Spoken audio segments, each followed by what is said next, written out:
De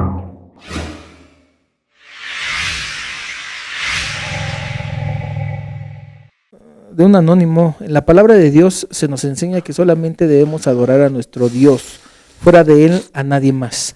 En el libro de Josué, capítulo 5, del verso 13 al 14, se habla de un varón que se le presentó a Josué y él le adoró. Mi pregunta es esta: ¿quién es ese varón? ¿Acaso es Jesucristo mismo? Ya que al parecer no rechazó la adoración. Sí es el Señor Jesucristo, pero me gustaría explicar que no es el Señor Jesucristo que se ve en los evangelios, porque decirlo de esta forma, es el Señor Jesucristo, punto, sería darle crédito a la doctrina trinitaria de que Jesucristo, como lo conocemos en los evangelios, preexistió antes de su nacimiento en esta tierra, lo cual no estoy de acuerdo. Yo creo que lo que preexistió fue el Verbo, pero no la persona del Señor Jesús tal como Él nació y creció en este mundo. Entonces, ese Señor Jesucristo, si es que estamos refiriéndonos a Jesús como el Verbo de Dios. Lo que dijo Juan, lo que era desde el principio, el Verbo de vida. Ese Verbo de vida tomó diferentes formas humanas en el Antiguo Testamento y una de ellas es el príncipe de los ejércitos de Jehová. En este caso es como se describe ahí en Josué capítulo 5.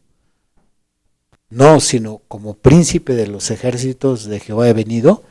Él es el Verbo, pero no Jesucristo, que vemos ahora acá predicando, sanando enfermos, no en esa forma.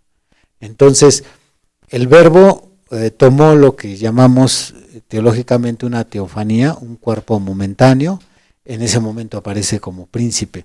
Y yo creo que el pasaje, para poder interpretarlo como lo estamos ahorita presentando, sí debe de analizarse con mayor profundidad.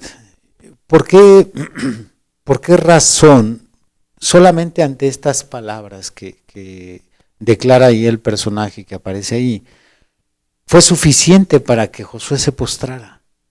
O sea, no dijo más. Son nada más como príncipe del ejército de Jehová he venido. No dijo más. Yo creo que cualquiera pudo haber dicho esas palabras. Sí, claro. Y sin embargo, tuvo que haber una percepción, una atmósfera, para que Josué haya distinguido que este varón tenía algo diferente. Y le llamó mi Señor. Se quitó el calzado igual que Moisés. Exacto. Entonces, yo creo que el pasaje es revelador en la medida que nos adentramos a analizar las características. Así que le diría a nuestro hermano, ya para cerrar la respuesta, es y no es Jesucristo. Es Jesucristo en el sentido de que es el Verbo y no es Jesucristo en el sentido de que no es el Jesús el carpintero que conocemos. Sí. Ok, pues ahí está la respuesta.